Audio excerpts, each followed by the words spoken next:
Hello friends. आज जो मैं आपके सामने लेके आया हूँ वो है जो सीए फाउंडेशन का मई 26, जो मई 2026 में सीए फाउंडेशन का जो एग्ज़ाम हुआ था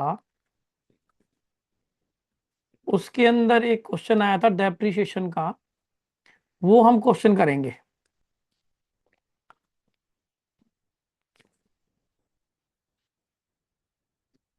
तो ये हमारा है मई 2026 सीए फाउंडेशन।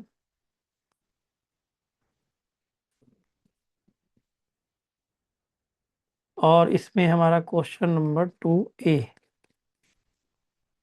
तो बेटा इस क्वेश्चन को हम पढ़ते हैं, समझते हैं, फिर हम इसको सोल्व करेंगे। और बहुत ही इजी क्वेश्चन आया था ये, जो है बिल्कुल भी डिफिकल्ट क्वेश्चन नहीं था।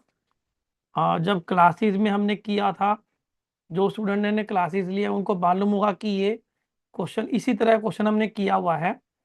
अब पढ़ते हैं क्या कहता है क्वेश्चन। कहता है कि 1 April 2023 Suman limited purchase certain machinery for 60 lakh.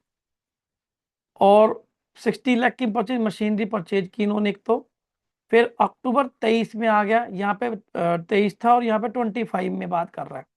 अक्टूबर 25 में क्या हुआ, a part of the said machine purchase on 1 April 2023 for 4 lakh having been obsolete and was auction for 2,25,000। तो अक्टूबर 25 में क्या हुआ, इस अक्टूबर 25 यानी इसका लगभग लगभग 2.5 ईयर के बाद क्या हुआ, एक मशीन थी, इसका एक पार्ट था जो हमने अप्रैल 23 यानी इसी डेट पर ही परचेज किया था, 4 लाख में परचेज किया था। वो हमारा ऑब्सोलीट का मतलब क्या है, हमारे लिए बेकार हो गया किसी भी रीजन से। और उसके बाद उसे हमने बेच दिया, ऑक्शन कर दिया 225 में। और उसी दिन हमने फिर फ्रेश मशीनरी परचेज करी है इन्होंने। कॉस्ट उसकी बताई है 7,50,000 और इंस्टॉलेशन चार्जेस खर्च किए 40,000 रुपए के। तो कंपनी ने मेथड भी बताया यहाँ पर, company adopted the method of providing depreciation 10% per annum. अभी मैं इसको दोबारा डिटेल में एक एक लाइन को समझाऊंगा और एक एक वर्ड को मतलब समझेंगे।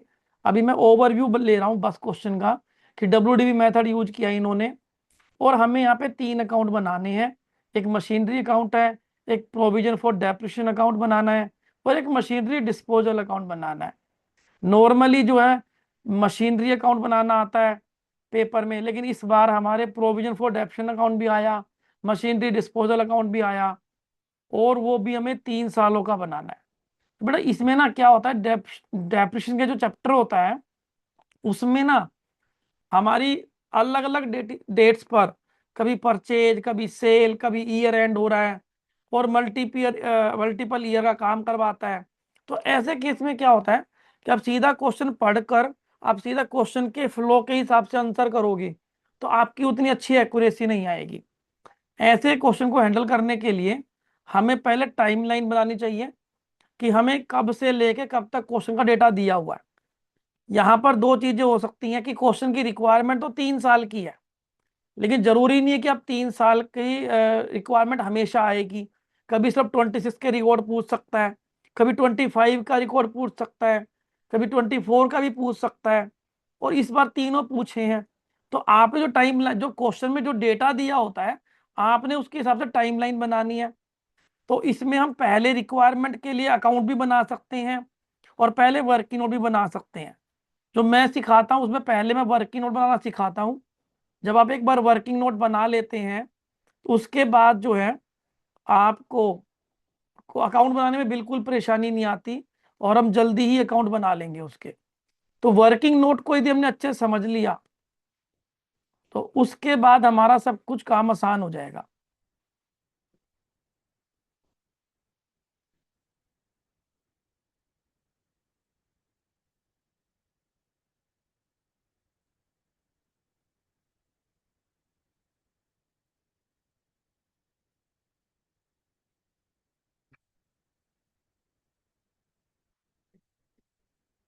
हाँ जी बेटा, तो हम सबसे पहले वर्किंग नोट नंबर 1, इसमें हम एक टाइमलाइन बनाते हैं यहाँ पर।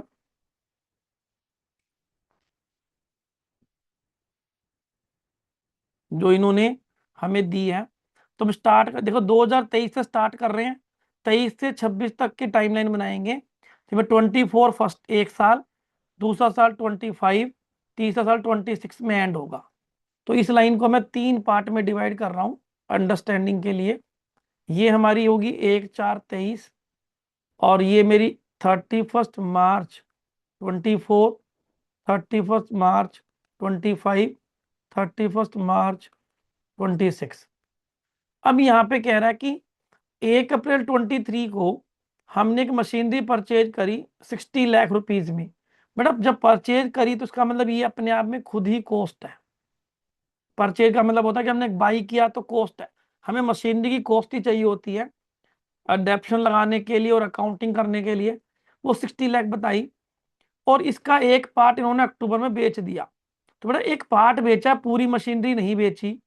तो ऐसे केस में क्या है, हमने जो है ना यहाँ से स्टार्टिंग से ध्यान रखना है कि हम इस मशीन को इस पार्ट को अलग करके चलेंगे इससे, क्योंकि कंबाइन करना, क्योंकि बीच में जब आप बेचना जाएंगे, जब इसे अक्टूबर 25 में सेल होगा ये पार्ट, तो उस टाइम पर हमें इसकी इसकी सेल वैल्यू के हिसाब से इसका प्रॉफिट अलग निकालना पड़ेगा, बाकी मशीन का अलग निकालना पड़ेगा। हम स्टार्टिंग से ही उसे अलग अलग रखेंगे।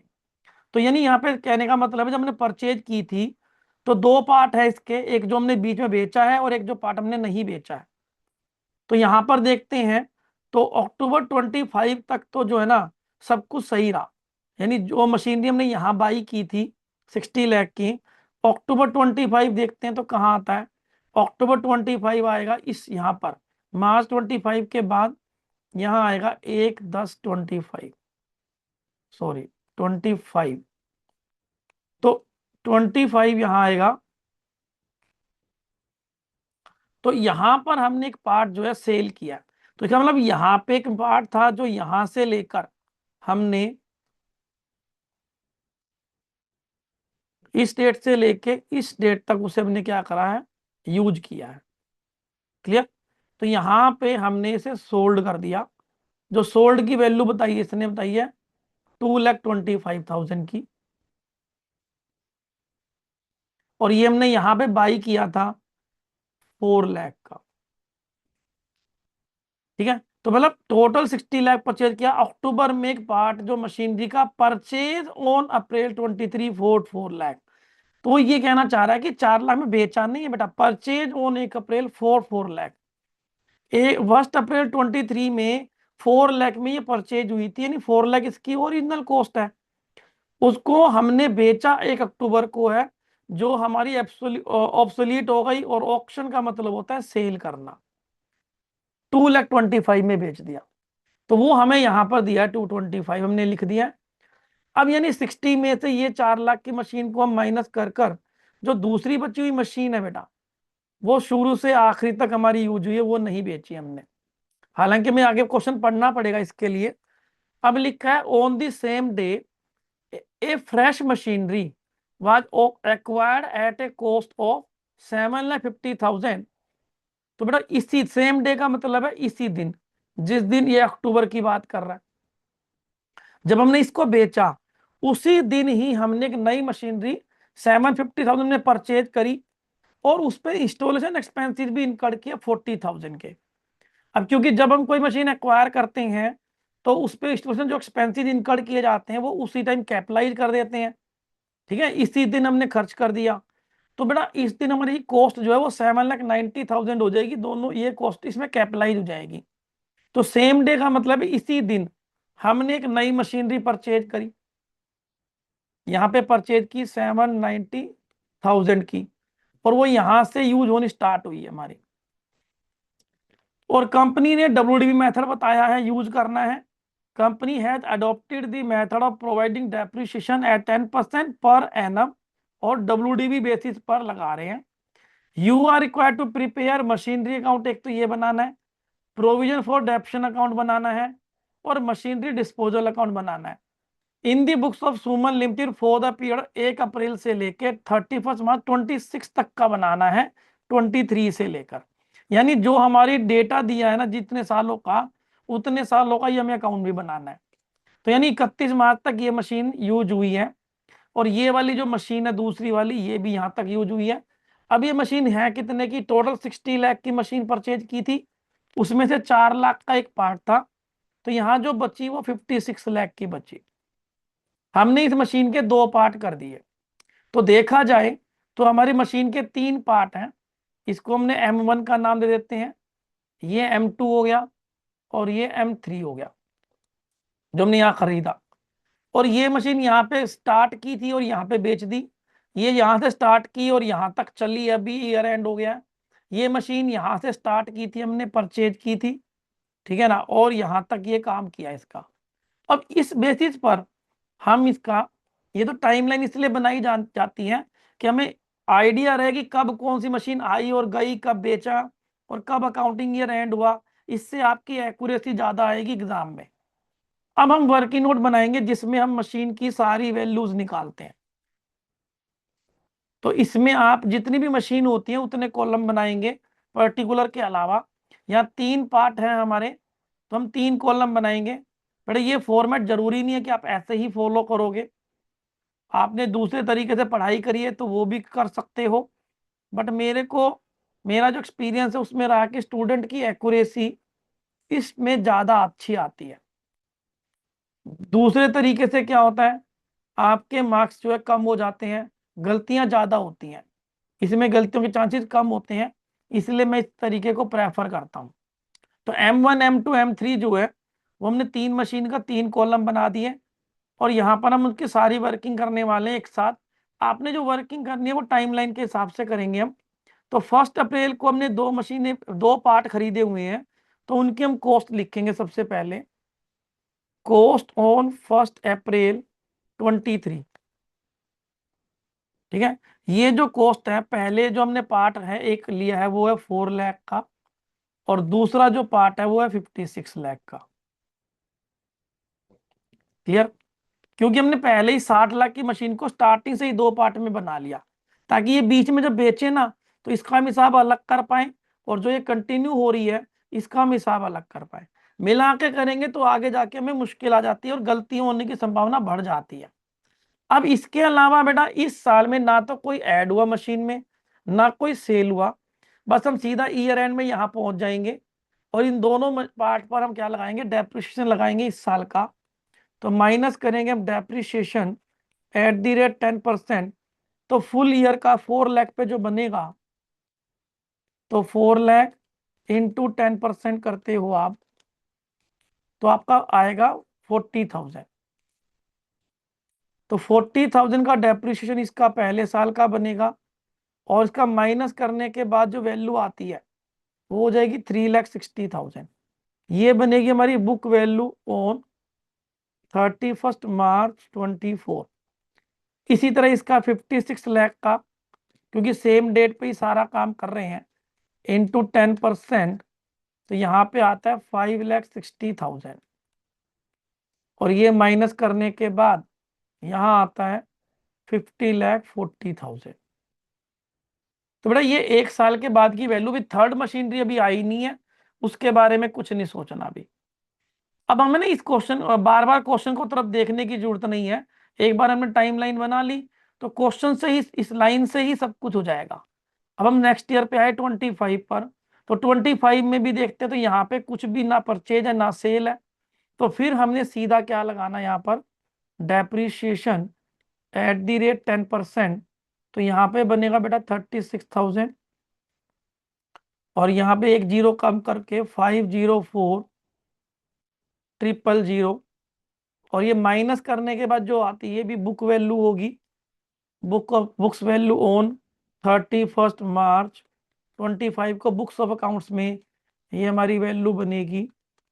तो यहाँ पे हमारा अमाउंट आ रहा है 45,36,000, तो इसका बन रहा है, और इसका बन रहा है 3,24,000। तो 25 के हम एंड में पहुंच गए। 25 के एंड में पहुंचने के बाद हमें यहाँ ध्यान रखना है, क्योंकि यहाँ पे अब चीजें बदल रही हैं। तो ये मशीन बिकी है, ये मशीन कंटिन्यू है, और ये परचेज हुई है। तो पहले जो पुरानी सेल होती है हमें उसी को ही रिकॉर्ड करना चाहिए, क्योंकि परचेज में तो एडिशनल कॉलम बन जाएगा, ये कॉलम बंद हो जाएगा। अब ये बिकेगा, बट इस साल में भी बेटा ये यहाँ से यहाँ तक जो है ये 6 मंथ के लिए यूज हुई है। अप्रैल से सितंबर के एंड तक जो है वो 6 मंथ होते हैं, तो यानी इस पर 6 महीने का डेप्शन जरूर लगेगा। तो यहाँ पे आप लिखेंगे डेप्रिसिएशन, क्योंकि अब ये तो हमने पूरे पूरे साल के लगाए थे तो सिंपली 10% लिख दिया। इसमें हम पूरे साल का 10% लिख नहीं सकते। मशीन 2 का अभी डेप्शन नहीं निकालेंगे, क्योंकि मशीन 2 तो हमारा ईयर एंड तक यूज हो रहा है, इसका डेप्रिसिएशन आपको एंड में ही निकालना है। ये मशीन बिक रही है बीच में, इसलिए इसका डेप्रिसिएशन सिर्फ 6 महीने का निकालेंगे यहाँ पर। तो यहाँ पर आप लिखोगे डेप्रिसिएशन अप टू 30 सितंबर 25, और यहां बनेगा 3,25,000 का 24,000 का 10% से 6 मंथ का डेप्रिसिएशन। 324,000 इंटू 10% इंटू 6/12, तो ये बनता है हमारा 16,200 का डेप्रिसिएशन। इसमें अभी हम नहीं लगा रहे, इसमें लिखने की जरूरत भी नहीं है आपको। ये इसलिए ना बेटा क्योंकि इसकी हमें जिस दिन हम बेचते हैं वहां तक का डेप्शन लगाना जरूरी होता है। डेप्शन लगने के बाद इसमें जो वैल्यू आएगी वो हमारी बनेगी 3,07,800। तो ये हमारी, इसके लिए बुक वैल्यू लिखना चाहो तो लिख सकते हो, बुक वैल्यू ऑन 30 सितंबर 25। इस दिन हमने इसकी बुक वैल्यू निकाली। अब बेटा इसके बाद क्या होगा, इसके बाद बेटा इसको हम बेच देंगे। यहाँ पर लिखा है इन्होंने सोल्ड ऑन 2,25,000, तो यहाँ पर हम लिखेंगे सेल वैल्यू ऑन 1/10/25, जो कि है 2,25,000 का। तो यहाँ पर देखोगे कॉस्ट, यहाँ पे बुक वैल्यू ज्यादा है बुक्स ऑफ अकाउंट्स में, और सेल वैल्यू कम है, कम में बिकी है, तो ये हमारा हो गया लॉस ऑन सेल। जो लॉस ऑन सेल आया वो हमारा कितना आया, 3,07,800 माइनस 2,25,000, तो ये बनता है 82,800 का। ठीक है बेटा, यहां पर हमने इसका काम कर दिया मशीन 1 बच्चों, यहां में मशीन 1 का काम हो गया। अब मशीन 2 तो हमारी कंटिन्यू रहेगी। अब मशीन 3 परचेज करके वो भी ईयर एंड तक कंटिन्यू रहेगी। हम इन दोनों का ऑप्शन इकट्ठा निकालेंगे ईयर एंड पर। तो हम M3 की तरफ जाते हैं, जिसको हमने परचेज किया था सेम डेट, यानी 1 अक्टूबर 25 को परचेज किया था। तो हम यहाँ लिखेंगे इसकी कॉस्ट ऑन A11025, और ये हम सीधा लास्ट वाले कॉलम M3 में 7,90,000 लिख देंगे। आप ब्रैकेट में दिखा सकते हो यहाँ पर 7,50,000 प्लस 40,000 के इंस्टॉलेशन एक्सपेंसेस थे जो हमने कैपिटलाइज करने थे। पर यहाँ पे एक बात और बतानी थी, वो है कि जो डेप्शन की कैलकुलेशन इन्होंने लिखी है वो नियरेस्ट मल्टीपल ऑफ रुपी लिखा है, यानी आपने डेसिमल में कैलकुलेशन नहीं करनी डेप्रिसिएशन की। हालांकि अभी तक हमारा डेसिमल आया भी नहीं है। तो बेटा अब ये नहीं, अक्टूबर में ये परचेज कर लिया, अब हम पहुंच जाएंगे, यहाँ देखते हैं, तो परचेज करने के बाद हम पहुंच गए ईयर एंड पर। ईयर एंड पर इन दोनों मशीन पे हम क्या लगाएंगे, डेप्रिसिएशन।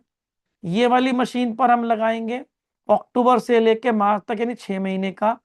और इस वाली मशीन पर हमने तो यहाँ तक पहले ही लगाया हुआ है पिछले साल तक, और इस साल का पूरा लगेगा। तो यहाँ पे हम माइनस करोगे डेप्रिसिएशन,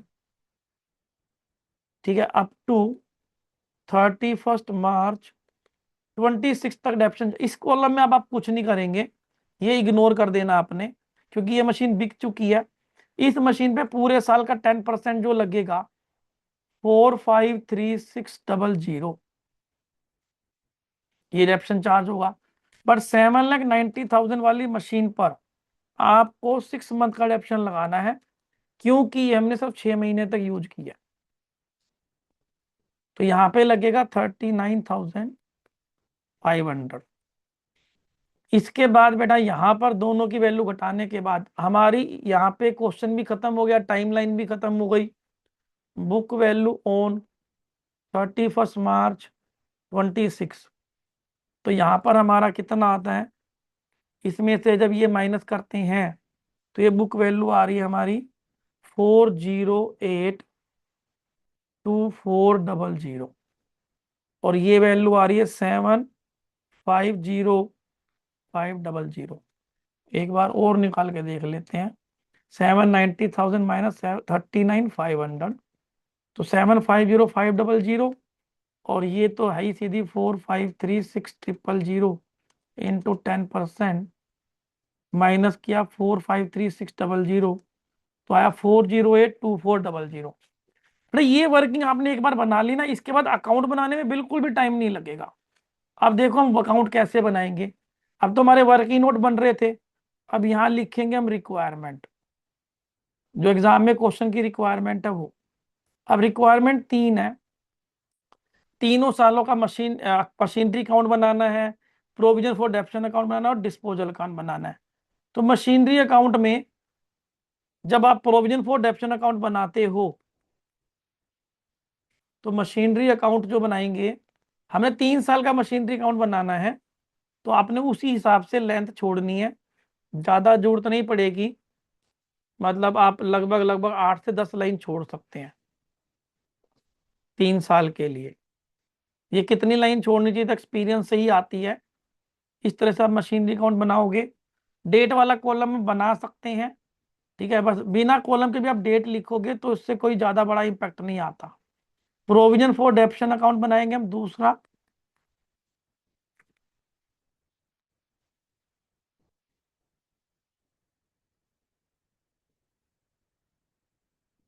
ये भी 3 सालों का बनना है, तो इसको भी आपने बड़ा ही बनाना है, 8-10 लाइन का।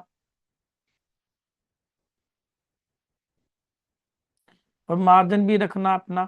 इसके अलावा बेटा तीसरा इन्होंने अकाउंट जो बोला है, वो बोल रहा है मशीनरी डिस्पोजल अकाउंट। ये अकाउंट बड़ा नहीं बनेगा ज्यादा, क्योंकि ये तो एक मशीनरी को बेचने के लिए बनाया जाता है। तो इसको आपने छोटा सा बनाना है, 4 लाइन का बना लो बस। तो अब हम जो हमने वर्किंग बनाई थी उसके हिसाब से चलते हैं हम। तो शुरुआत से, क्योंकि हमने यहाँ से अकाउंटिंग करनी है, तो 1 अप्रैल 2023 को जो हमने मशीन खरीदी थी उसकी एंट्री डालनी है हमने अकाउंट्स में। तो उसकी मशीनरी खरीदने की एंट्री क्या होती है? Machinery account debit to cash और बैंक अकाउंट। तो 1/4/23 को हमने टू लिखना है बैंक अकाउंट। तो यहाँ पे हमने टोटल 60 लाख का परचेज किया था, वो मैंने यहाँ लिख दिया। अब 60 लाख का परचेज, दोनों का मशीन आ गई इसमें। अकाउंट्स में हम कंबाइंड बेस पे सारा काम करते हैं। अब हमने डेप्शन चार्ज करना है 560 प्लस 40,000। तो बेटा जब प्रोविजन फॉर डेप्शन अकाउंट बनता है, तो डेप्शन की जो एंट्री होती है वो मशीनरी अकाउंट में नहीं होती है। हम उसके लिए एंट्री डालते हैं depreciation account debit to provision for depreciation account. तो इस अकाउंट के क्रेडिट साइड में आ जाएगी 31 मार्च 25 लगेगी। सॉरी 23 है तो 24 आएगा, एक साल 24 में एंड होगा। तो 24 में आप लगा दोगे यहाँ पर बाई डेप्रिसिएशन अकाउंट। एंट्री बनाई डेप्रिसिएशन अकाउंट डेबिट, एक्सपेंस बन गया। प्रोविजन को हम क्रेडिट करते हैं हमेशा, बनाते हुए प्रोविजन हमारी लायबिलिटी की तरह होते हैं, बट वो अभी मैं इसके बारे में डिस्कस नहीं करूंगा ज़्यादा। बट प्रोविजन को क्रेडिट किया जाता है, इतना मैंने आपको समझाया। अब डेप्शन कितना है? 5,60,000 तो एक पर था, 40,000 दूसरे पार्ट पे था, टोटल 6 लाख रुपए का डेप्रिसिएशन। तो ये हमारा फर्स्ट ईयर का काम जो बेटा ये हमारा हो गया। अब ये बुक वैल्यू इसकी हमारे अभी में तो यहाँ पे कोई रोल नहीं है इसका, हमने कैलकुलेशन कर ली। अब इन दोनों अकाउंट का बैलेंस हम कैरी डाउन करते हैं ईयर एंड पर। तो 31 मार्च 2024 को बाई बैलेंस कैरी डाउन कर देंगे हम 60 लाख।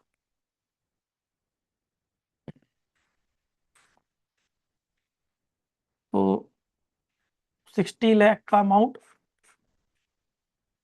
इस तरह से हमने कैरी डाउन कर दिया, और फिर हम अगले साल इसको ब्रोड डाउन कर देंगे। To balance brought down 60 lakh machinery को हमने ब्रोड डाउन रहेंगे। और प्रोविजन अकाउंट में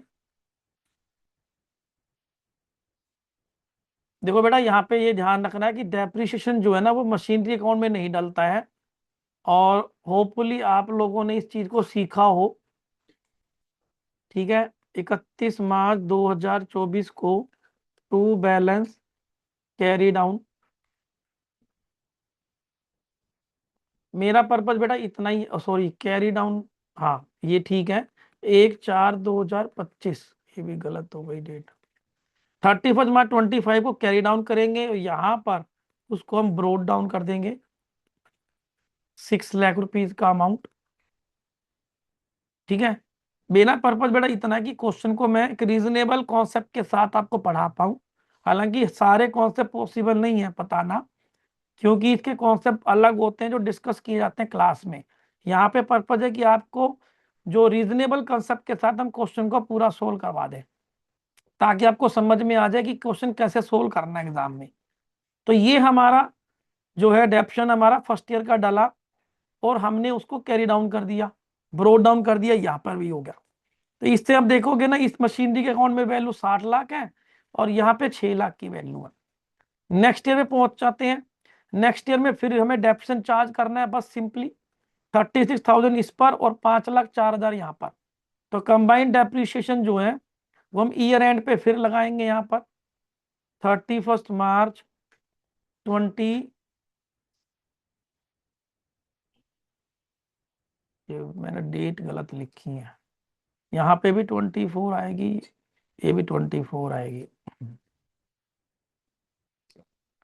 ये 24 है, ये भी 24 है।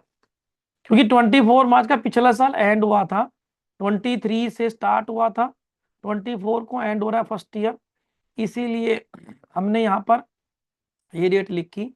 अब हम 25 के एंड में पहुंच गए इधर, इसलिए कहते हैं टाइमलाइन पे थोड़ा ध्यान देना चाहिए। हम यहाँ तक पहुंच चुके हैं। अब नेक्स्ट ईयर में यहाँ पर हम इसका 25 का डेप्शन निकाल रहे हैं, वो हमने निकाला हुआ यहाँ पर।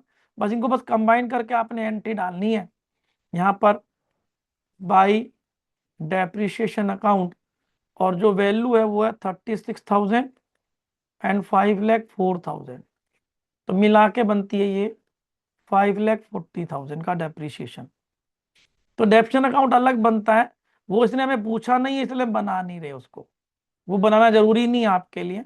तो ये दोनों मिला के 5,40,000 का डेप्रिसिएशन हो गया। इसके बाद ये भी ईयर एंड हो गया बेटा, तो इसको हम यहाँ पर कैरी डाउन कर देंगे, टू बैलेंस कैरी डाउन। तो ये जो है इस अकाउंट का बैलेंस यहाँ पर हमारा हो जाएगा 11,40,000 का।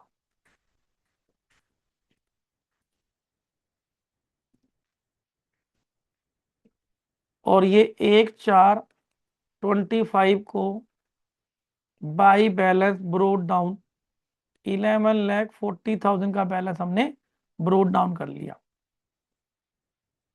मशीनरी में बेटा ना कोई परचेज हुई है इस साल में, ना कोई सेल हुई है, तो मशीनरी अकाउंट में तो कोई भी एंट्री नहीं होगी। तो जैसे कि हमने इसे ब्रोड डाउन किया, वैसा ही हम इसका बैलेंस 25 में कैरी डाउन कर देंगे। जब प्रोविजन फॉर डेप्शन अकाउंट बनाया जाता है तो मशीनरी अकाउंट में डेप्शन की एंट्री नहीं होती है, इसलिए मशीनरी का जो अकाउंट है वो ओरिजिनल कॉस्ट पे आता रहता है। तो ये 60 लाख रुपए हो गए। अब यहाँ आ जाएंगे 1/4/25 में to balance brought down 60 lakh rupees का अमाउंट हमने ब्रोड डाउन कर दिया। इसके बाद हमारे क्वेश्चन में आ जाता है यहाँ पर, यहाँ तक हम पहुंच चुके हैं बेटा, 31 मार्च 2025 तक हम पहुंच गए। अब हमने जो कुछ मशीन थी जिसको बेचा है, इस पर हमने डेप्शन चार्ज किया, ये वाले पार्ट पर 16,200 का। तो डेप्शन मशीनरी में नहीं डालना, अपने मशीन यहीं पे डेप्शन डालना है। और ये हमने जो है 1 अक्टूबर तक का डेप्शन है, तो 1/10/25 को बाई डेप्रिसिएशन अकाउंट, अमाउंट जो डलेगी वो डलेगी इसमें 16,200। तो ये अमाउंट हमने डेप्शन की डाल दी, डेप्रिसिएशन के अकाउंट में, प्रोविजन फॉर डेप्शन अकाउंट में क्रेडिट कर दिया इसको हमने। ठीक है, तो जो मशीन हमने बेची है उसमें 6 महीने का डेप्शन लगाना था, वो हो गया। इसके बाद इसे बेचा गया। अब यहाँ पर क्या होता है, जो बेचने की एंट्री होगी ना, जो प्रॉफिट लॉस वाला जो काम करना है ये हमने, ये मशीनरी डिस्पोजल अकाउंट में करना है, इस वाले अकाउंट में बेचने का। तो हमें क्या करना पड़ेगा इसमें सबसे पहले, क्योंकि मशीनरी को जब खरीदा था तो वो इसके अंदर रिकॉर्ड है, मशीनरी का डेप्शन इसके अंदर रिकॉर्ड है इस वाले अकाउंट में, तो इन दोनों को हमें मशीनरी डिस्पोजल में ट्रांसफर करना होगा। तो यहां से मशीन को ट्रांसफर करने के लिए मशीन को हमने यहां से हटाना पड़ेगा। तो यहाँ पे मशीन डेब खरीदने में क्रेडिट होती है, डेबिट होती है, तो यहाँ पर हमें ट्रांसफर में इसको क्रेडिट कर देंगे 1/10/25 को बाई मशीनरी डिस्पोजल अकाउंट। तो जो मशीनरी डिस्पोजल अकाउंट है उसमें 4 लाख की जो मशीन की कॉस्ट थी, क्योंकि जो हमने बेची थी बेटा वो 4 लाख की ओरिजिनल थी, तो 4 लाख रुपए का अमाउंट यहां से क्रेडिट होकर मशीनरी डिस्पोजल में हम डेबिट कर देंगे 1/10/25 को टू मशीनरी अकाउंट। ये 4 लाख हो गया। उसी तरह बेटा इसका जो डेप्रिसिएशन है इस मशीन का वो इसके अकाउंट के अंदर पड़ा है, हमने ब्रो डाउन किया हुआ अब तक डेप्रिसिएशन इस साल भी लगाया है। तो 1/10/25 को इसका जो डेप्रिसिएशन है वो भी हम मशीनरी डिस्पोजल अकाउंट में भेज देंगे हम। अब इसका डेप्रिसिएशन कैसे भेजना ध्यान से सुनना, ये हमने कॉलम अलग से बनाया था ना, इसीलिए बनाया था कि हम ताकि हम मशीनरी 1 का डेप्रिसिएशन अलग से पता कर पाए। इसमें 3 डेप्रिसिएशन लगे हैं बेटा मशीनरी में, एक ये लगा है 40,000 का, ठीक है, 40,000, 36,000 और 16,200, ये 3 डेप्रिसिएशन हमने चार्ज करे हैं, ठीक है। इन तीनों का टोटल जो है वो आपने यहां लगाना है, इसमें यहां ट्रांसफर करना है। तो ये हमारा था 40,000, यहां से भी देख सकते हो 40,000 इसका, 36 इसका है और 16,200 है, ये 16,200। तो 40,000 प्लस 36,000 प्लस 16,200, तो टोटल बनता है 92,200। ये जो डेप्रिसिएशन अब तक हमने लगाया है ये हमने डिस्पोजल अकाउंट में भेज देना है by provision for depreciation account. 92,200 रुपये का डेप्रिसिएशन यहाँ चला गया, इसका कॉस्ट यहाँ चली गई। अब यहाँ से आप देखते हो इसमें से ये माइनस करते हो 4 लाख माइनस करते हो 92,200, तो आपको पता लगेगा जो वैल्यू आई है वो आई है 307,800। वो यही बुक वैल्यू जो हमने यहाँ निकाली थी, देखो ये रही 307,800, यानी हमने कॉस्ट में साइड ऑप्शन माइनस कर दी, ये आ गया। अब इसमें सेल वैल्यू के एंट्री डाल के लॉस का काम करना है। तब सेल की वैल्यू एंट्री, सेल की एंट्री इसी अकाउंट में डलेगी। 1 अक्टूबर को सेल करने पे एंट्री होगी bank account debit to machinery disposal account, तो यहाँ बाई बैंक अकाउंट आ जाएगा। 2,25,000 में सेल किया, अब इसमें हमारा लॉस आया था तो वो हम यहाँ भेज देंगे by P&L account. Balancing figure भी डाल सकते हो यहाँ पर, बट हमने निकाल लिया वर्किंग नोट में, यहाँ पर 82,800 का लॉस है, तो 82,800 का लॉस हमने ये डाला और टोटल करोगे तो आपका ये अकाउंट मैच हो जाएगा। इस तरह से मशीनरी डिस्पोजल अकाउंट बनाया जाता है। जब हम मशीनरी बेचते हैं तो उसकी कॉस्ट और उसका अब तक का जो डेप्रिसिएशन है वो हम इकट्ठे ट्रांसफर करना पड़ता है, फिर सेल की एंट्री डाल के प्रॉफिट लॉस की एंट्री डालनी है। लॉस P&L में डेबिट होता है, मशीनरी डिस्पोजल में क्रेडिट कर दिया। अब यहाँ पर पहुंच गए हम, हमने जो वर्किंग नोट बनाया था यहाँ तक हम पहुंच चुके हैं। अब हम आते हैं कि अक्टूबर में हमने मशीनरी खरीदी तीसरी वाली 790 की, तो मशीनरी की इस अकाउंट में हमने परचेज की एंट्री डालनी है।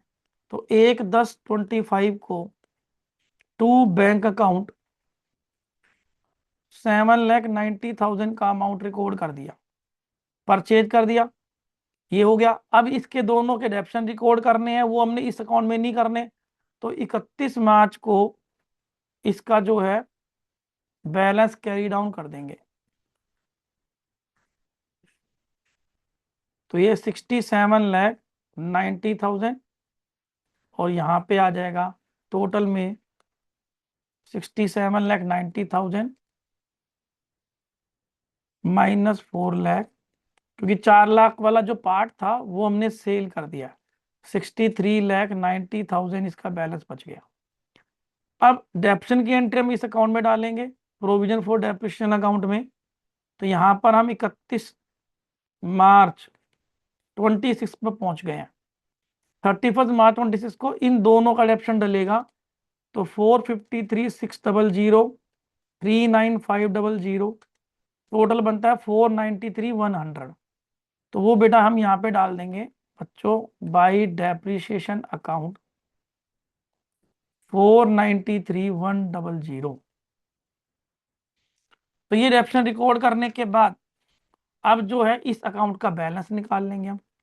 31 मार्च 26 to balance carry down,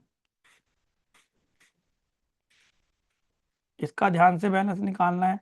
+16,200 +11,40,000, total आ रहा है 16,49,300, -92,200 करेंगे तो यहाँ पे बैलेंस जो हो जाएगा वो बनेगा 155,7100। तो ये बैलेंस यहाँ पे कैरी डाउन, ये यहाँ पे कैरी डाउन, और ये मिशनरी डिस्पोजल अकाउंट बंद। ठीक है, अब हमने देखो यहाँ पे वैल्यू निकाली थी, ये दो वैल्यू निकाली थी, इन दोनों का टोटल आप चेक कर सकते हो। 40,82,400 +750,500, तो इन दोनों का मिला के टोटल बनता है 48,32,900। तो आपका इन दोनों अकाउंट का नेट बैलेंस भी यही आना चाहिए। 63,90,000 में से आप माइनस करते हो 15,57,100, तो आपका आंसर यही आना चाहिए 48,32,900। तो हमारा यानी दोनों मशीनों को जो वैल्यू आनी चाहिए उतनी वैल्यू इस अकाउंट में और इस अकाउंट में, क्योंकि ये अपोजिट बैलेंस है, ये हमारा डेबिट बैलेंस है, ये क्रेडिट बैलेंस है, इसलिए मैंने नेट दिखाया। तो इस तरह से ये क्वेश्चन करना था। ये क्वेश्चन आपका 10 मार्क्स का आया था पेपर में, समझाने में थोड़ा टाइम ज़्यादा लग जाता है। ठीक है।